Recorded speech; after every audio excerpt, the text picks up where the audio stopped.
Hi guys, welcome to another Unity 5 tutorial today, and this is going to be the restart to the survival series in Unity 5, and we're going to be covering from start to finish, so whether it be creating the terrain, the UIs, and all the good stuff like that. In the first part of this video, we're going to be creating the terrain with all the assets. We're going to be using free assets, which include the nature starter pack, a prefab brush, and the object to terrain.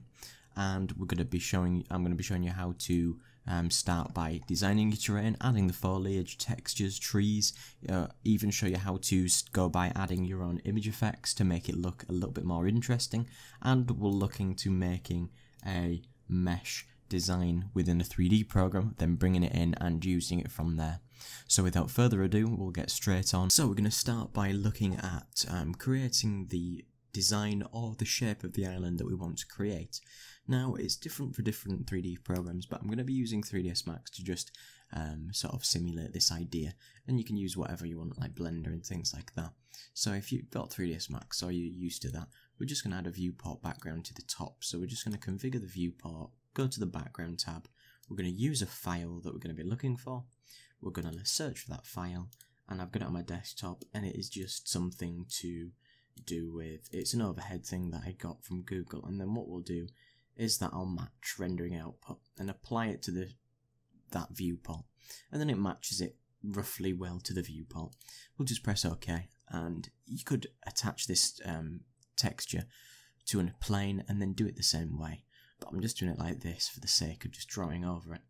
I'm going to go to the Shapes tab, and I'm just going to select a line, and I'm just going to use the default settings for a corner and Bezier line, and I'm just going to literally click and draw around this island, just basically like this. So all we're doing is getting really just matching the sort of outline. You could be a lot more specific with this, but for the sake of this tutorial, I'm just going to go around it really quick and basically, and I'm just going to skip on once I've gone all the way around.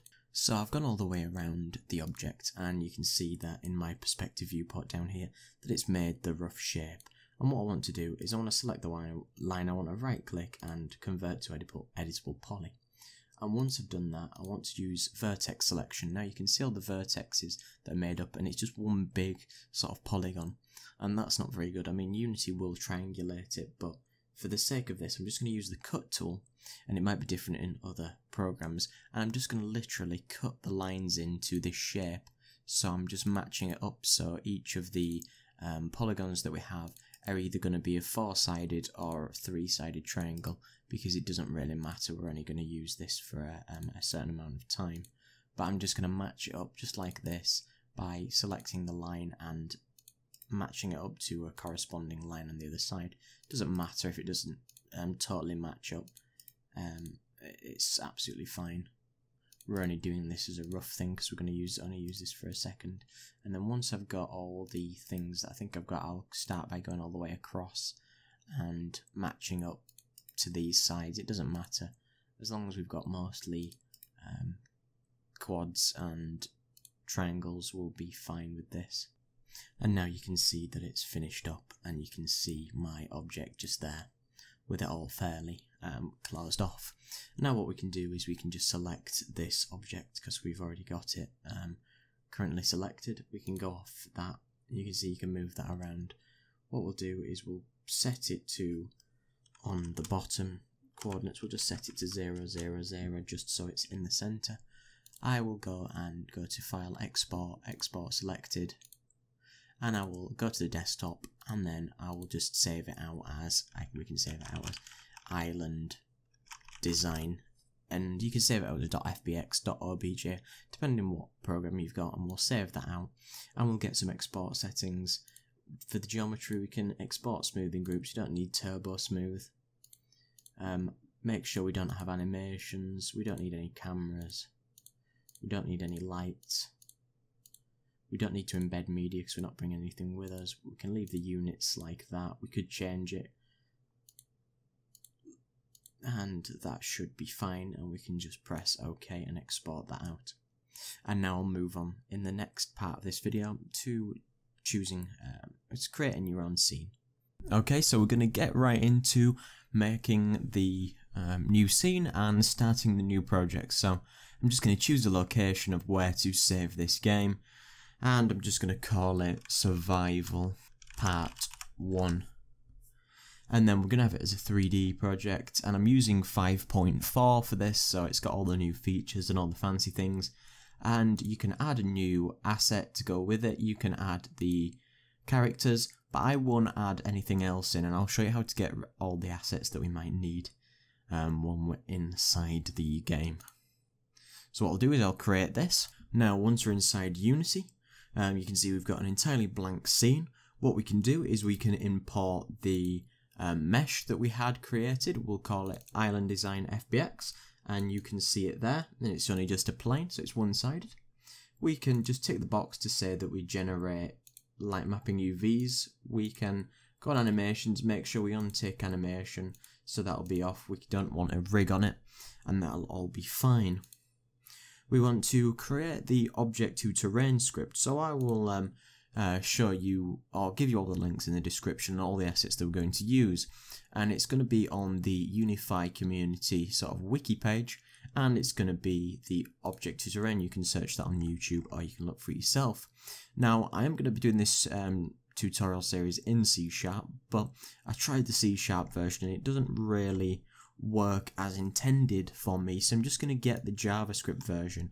I'm going to copy it all, and I'm going to go back into Unity, right click, create JavaScript, and call it object to terrain. What I'm going to do is I'm going to quickly drop this into my editor folder, and that's where it, I don't think it has to be in there, but I think for the sake of this we'll keep it in there. We'll open it up in whatever editing program you have for your programming. We will get rid of all the things that are starting in there, and we'll just copy and paste all that in, Control V it in, whatever you want to do, and then we'll press save, and we'll minimize that. If it asks for you to convert some old APIs, say yes, I've made a backup, and we want Unity to do that for us, and it'll say it'll finish compiling the scripts. It might have a couple of yellow warnings, but that doesn't matter. Now when we look at the top in the terrain, we'll have object to terrain on our main menu at the top. Now what we can do from here is we can go game object, 3D object, and terrain. And what I can do is if I go into the scene view and I just press F to scale out, you can see it's there, pretty big terrain, probably bigger than we want. We can go to the settings tab whilst clicked to terrain, which is on the far right, and we can decrease the width and the length, and for now we'll put the height at 100, and that will have scaled our terrain down a little bit. Now what we need to do from here is that once we've got our terrain in, we can drag our island design in, and it doesn't matter that it's so tiny in comparison to this terrain. We can change that, well, it'll do it when we do the object terrain. So we'll select the island design, we'll go up to terrain, click the object to terrain button, and it will automatically find the terrain we have and morph it to that thing. And what we can do is we can delete the island design out, and we've got this here, this terrain that's now made into the shape that which we designed. We can take the terrain height down to maybe 20, just so we keep it like that maybe, and that'll be fine. What we can do is we can go into our standard assets, characters, first person controller, prefabs, and drop an FPS controller on there. We can go to the move tool, press F, and we can zoom in and just pull it slightly above that terrain. We can press play, and you'll notice that we'll be on the terrain. So that's fine. What it will say is that it doesn't like having a second audio listener, so we can get rid of the old main camera that we had, because we don't need that anymore. We'll just close everything that's in the console, and once we've done that, everything's set up for us to import the sort of next selection of assets that we're going to use. So that's all well and good for now. We've already got a directional light there. What we could do is we could go window, and we're going to go to the asset store now. So when we're at the asset store, we want to get a few things. We want to get the nature starter pack. So I'll type in nature starter, and you can see that nature starter kit 2 is there. I've already downloaded it, so you can just click import, or if you need to download it. It's a free asset, and it's the one by shapes. You can click import, and it'll import that into your Unity project. Once you've done that, you can then look at getting a prefab brush, and this is going to also be a free asset that we're going to use, and we're going to use the prefab brush by Jordan Ellis, and we can also download and import that. It won't take very long to import at all because it's a very small file. And then we can look at getting the cinematic image effects, which are for Unity 5.4. So if you've got this version, you can use the old image effects, but these are pretty good because they've updated them all for this recent version. So you can download these or just get the normal standard assets from the asset store if you're missing out on any of the characters or any of the the effects that you might need. So we can close the asset store up now because we've imported everything that we need. It might complain of a couple of things, but it doesn't matter. We can see that the prefab brush is in the editor. We can see that we have the nature starter pack already, and in our standard assets we now have effects, and we have some of the stuff in the cinematic image effect folder. So we're going to start off by doing something on the terrain. So seeing as though we're here, we'll select the terrain, we'll go to the painting option, which is just the paintbrush, and we'll click paint texture. We'll go to edit textures, we'll add a texture, and we'll select a texture. And in this pack you can look at it yourself, but it has ground, so it has ground 1, and what we can do is click just add, and it will paint that ground texture onto our terrain for us, so we can actually see it and it's not just so blown out and makes it unnecessary. What I'm going to do is I'm going to go to click on the Y, so I go to the very top, so I'm looking down on the entire terrain, and I'm going to see where my first person controller is just there. We're going to add a new texture because we're going to make some paths. So if we add a new texture, select, and then I will type in G or GR for ground, and I will choose this sort of more earthy, sandy looking. I will add that. I will leave my brush size about that big. Make sure it's a soft brush. Make sure you click on your thing that you want to paint with, and we'll just start by making some random paths in the terrain just to make it look a little bit more interesting. So we'll just do things like this. It doesn't really matter, I'm just showing you an example. So you can do, yeah, that will do. I'll just add one like that, and from the game view what I'll do is we'll select the first person controller again, and I will rotate it onto what we've just made so you can see it all like that. Very nice. And now from here, it's not looking very interesting, and it's looking a bit flat and boring. And no terrain is usually, or anything in the world is usually entirely flat.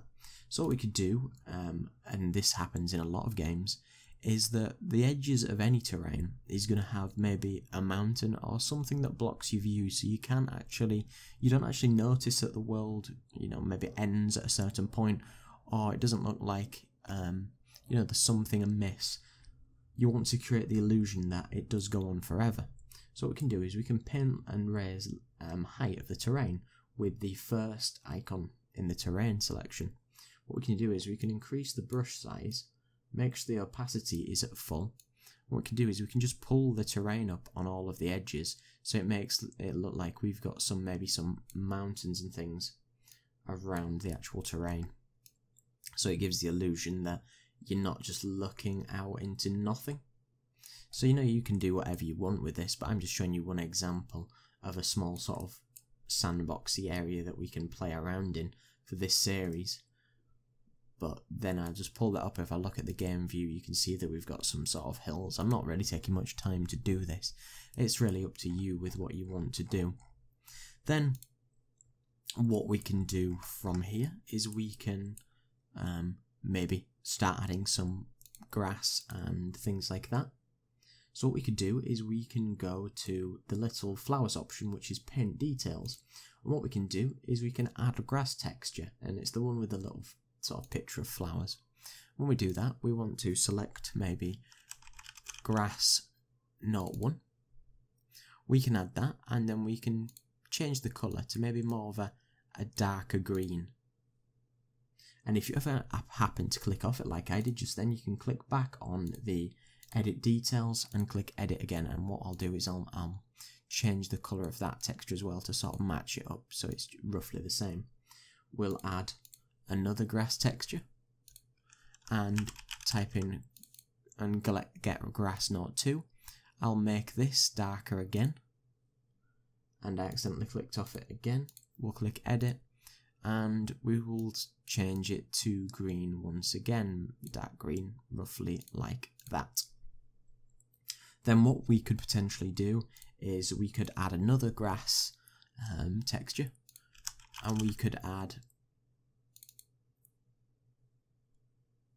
potentially the same one on the end, but this time rather than doing that we can add the healthy colour to something like an orange, so it might look like some flowers, and we can change that one to an orange as well.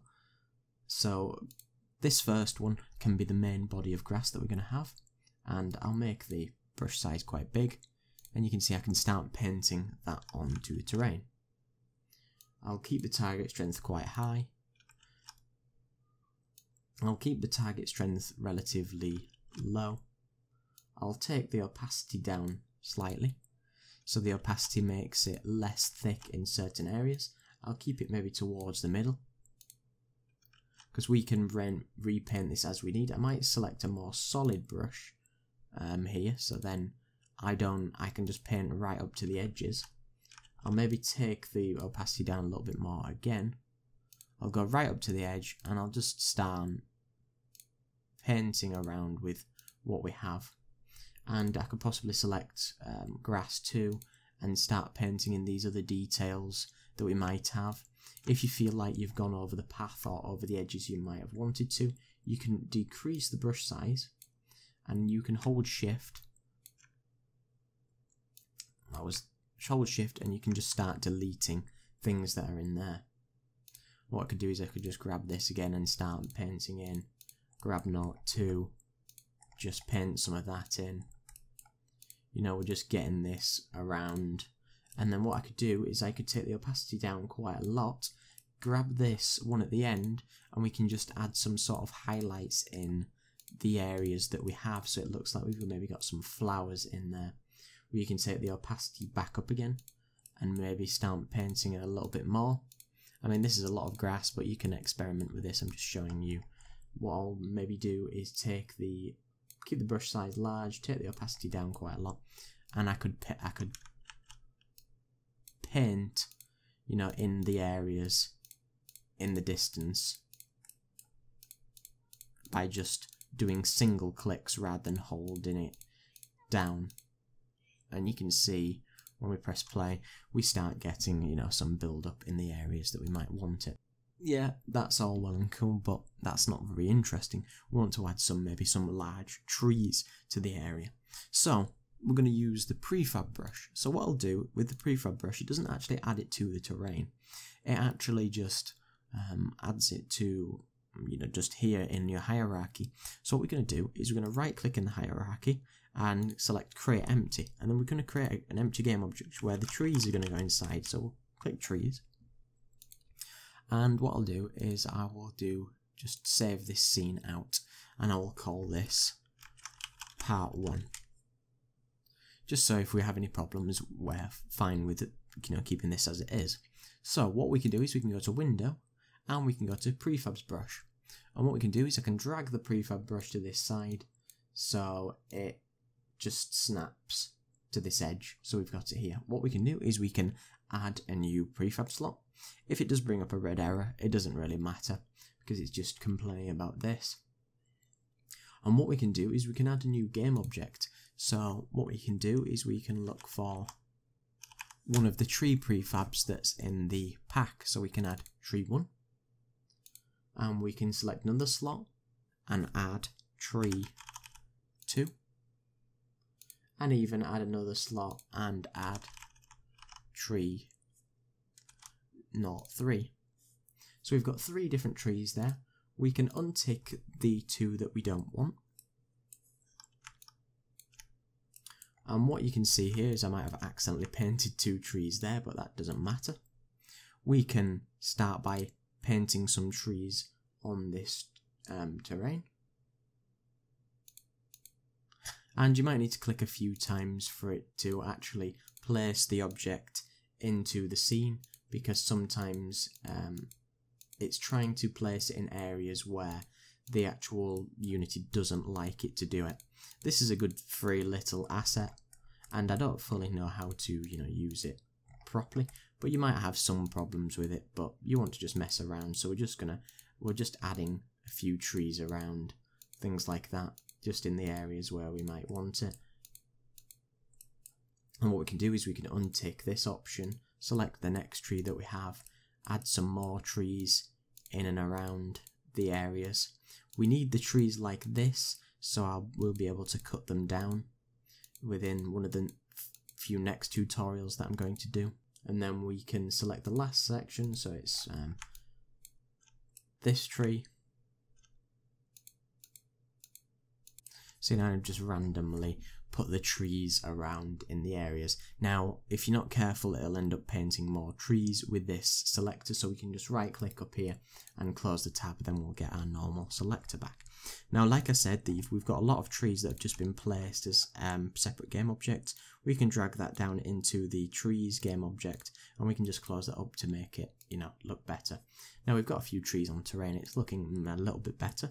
You might have a few errors there, but it doesn't matter, because we just get rid of those, because we're not going to place any more once we've decided what to do. You can obviously place these trees by hand if you wanted to, but it doesn't matter too much. We'll click back on the terrain that we've got, and I'll show you how to sort of add more details and bushes and things.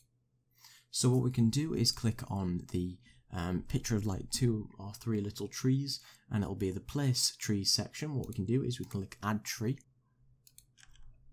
bush 1, we'll click add, we'll add a new tree, we'll select bush 2, we'll click add, we'll select another one, we'll click bush 4 and click add.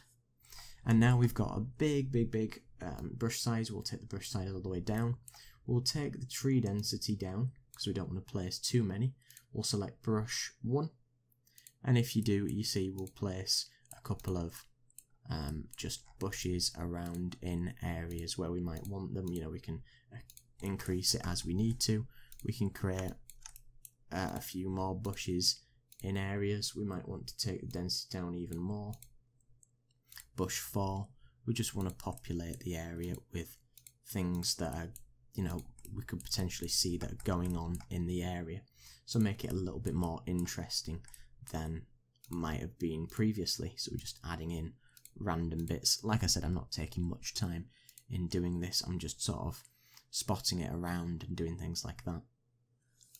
What we could even do, if you want to do that, if you don't want to be able to chop certain trees down or knock them down, is that we can click on the terrain, and like we just did with the bushes, we can click add tree, and we can select a tree that we might have not already used. So say tree 4 that we might not want to be able to, say, cut down. We can select tree 4, and once we increase the density, we can start painting. We'll decrease the size quite a lot, so we just have one place for it, and then we can just start adding that in areas where it might look a little bit blank. And we could always put a selection of trees at the back to make it look like the world goes on for a little bit longer than it actually does.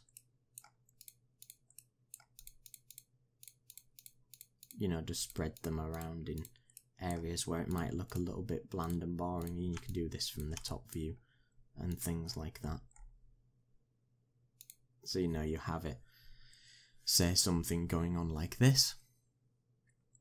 And what we can do, it still looks a little bit uninteresting, and we can make this, spruce it up a little bit by selecting and adding some image effects to our main camera. So if we click on our first person character, which is our camera, we can click add an effect. So what I want to do first off is I'll type in screen, so I want to add screen space ambient occlusion. And this just adds sort of darkened areas between objects that sit sort of near each other, and as you would see in real life, and it just adds a sort of hint of realism to the world. Before I actually do this, we can go to the lighting tab. We can leave that skybox like that, or we can use the skybox that's given for us with this pack. So if we type in sky, we can add it's not that one, it's the other one called skybox. Add that to our scene, which also can add a little bit more realism. We can set the GI to non-baked.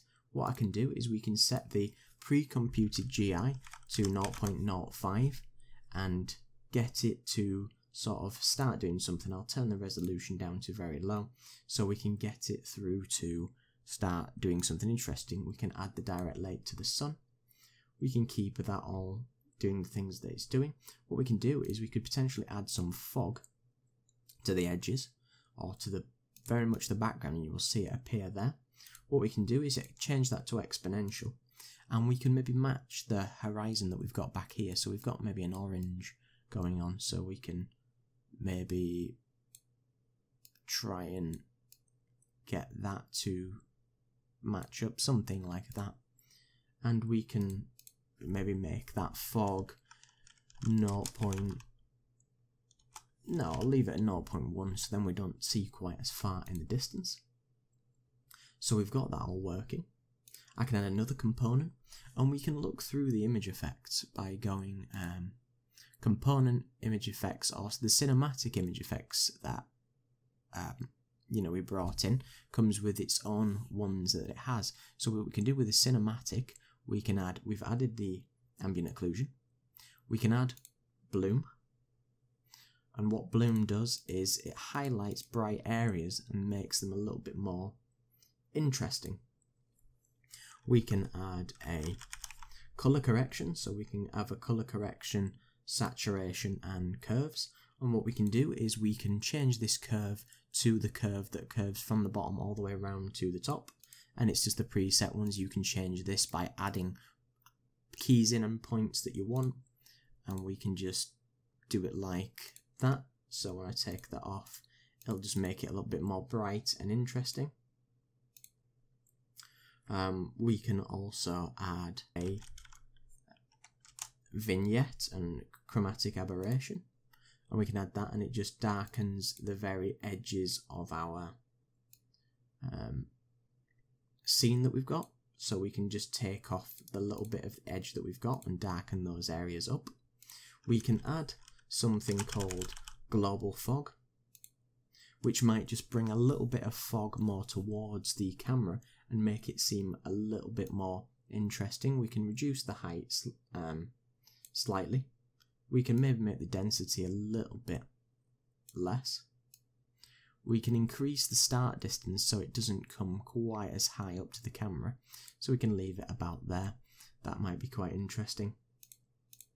We can also add things like at the top, if we go to the image effects again and we choose, say, depth of field, we can blur things out in the background that we might not want in focus.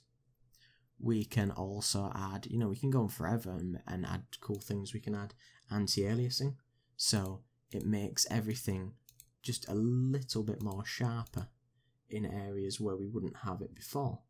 We can add some sun shafts, and what we can do is we can add our directional light to the shafts caster, and you will notice that it will maybe make some sun shafts come through areas where it wouldn't normally before. And what we can also do, when I was looking, this patch here looked a little bit uninteresting and didn't have anything really going on. So what I could do is I could select the trees and I could paint in some trees to make it look a little bit more dense in the areas that we're wanting to look. So I've added a little bit more so it looks like we've got more of a dense area. and we can obviously paint more trees in, duplicate more trees, whatever we need to do. And you can go on forever just tweaking settings with the image effects and adding new things in. And you want to make sure that things like terrain and maybe trees that won't move, you set those to static if they're not going to move, and the lighting will bake out something a little bit more interesting.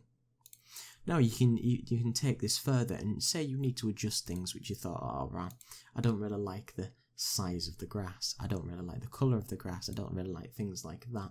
So if we select on the terrain again, go back to the game view, we'll go back to the paint details, and we've selected the grass note 1, and we'll click edit, and we say that we want to adjust the max height, so we're going to have a little bit more of overgrowth in there. We can increase the min height, which will take it even further. We can increase the width and things like that. We can have really thin grass, thick grass, whatever you need it to be. We can then edit the, that orange coloured grass to maybe make that come out a little bit more, so it looks a little bit more interesting in our scene. We hit apply. We can select our second set of grass, click edit, and maybe make this height incredibly big, so we're getting a lot of difference in height, which makes it look in itself more interesting. What we can do here is, if I play the game now as an example, you can see that it's all going on, but the grass is moving a bit unrealistically and swaying. Oh, I don't really like that. Don't really like how Unity sort of overdoes it. What I'm going to do for this, I'm just going to get rid of the audio source on the controller so you don't hear it drop down. We'll go to the terrain again.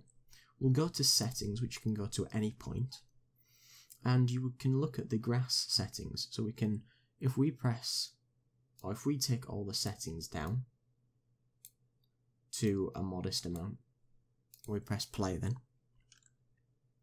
you can see that it moves very, very subtly.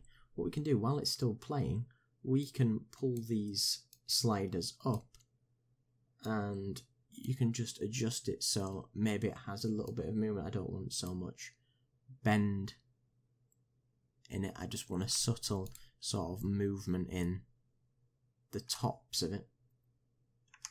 When the wind blows, maybe we can add a little bit more bend, take the size down, take the bend up.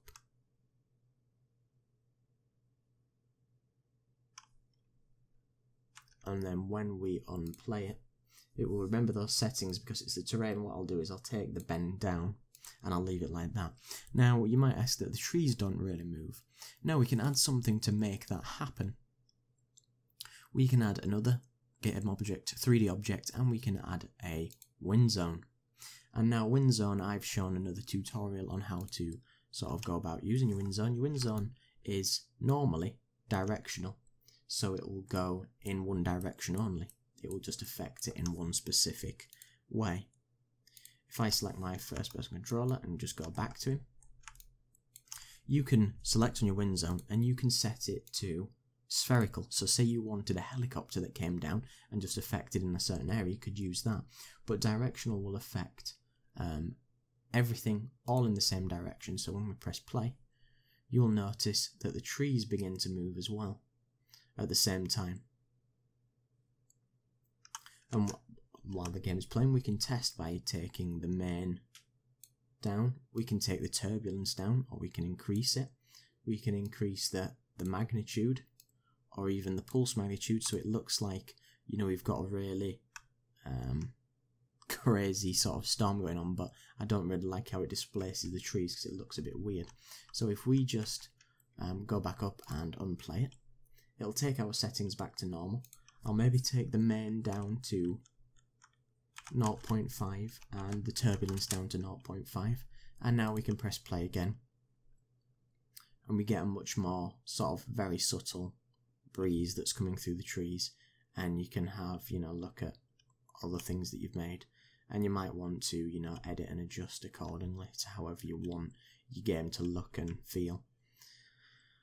But really, this is just some sort of ideas, some ways to, you know, add some elements to your terrain that you might not have seen before. Add the wind zones, look at different ways to place your objects, and look at different methods to applying a little bit of more depth to your scene using a various array of image effects. And I can take all these image effects off because you don't need them on at all, and it looks a bit plain and boring. But you add each bit that you add to your game can sometimes add, you know, a great more feel to the sort of atmosphere to the game. So that's pretty much it, other than the last thing I'll probably cover is on your terrain, you can look at the different settings that come with it, and you can set the draw distance and how many trees are shown in the distance, or how far away they're rendered. And you can even adjust the detail distance, so how far away the grass is rendered. So when I start pulling the detail distance away, you can see that the grass is culled away, and the further I put that up, the further that it will go.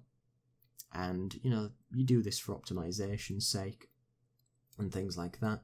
You can also have the density of which it's rendered, all the way up close. Is it going to be all the way, or is it going to be back a little bit? It's all up to you. And you can change the billboard start, which is when trees start getting sort of placed in. All things like that, and you just adjust and tweak as you need to for performance. And, we'll go from here. So this is it for the very beginning of the survival series. So thanks very much for watching, and don't forget to like, comment and subscribe. Cheers.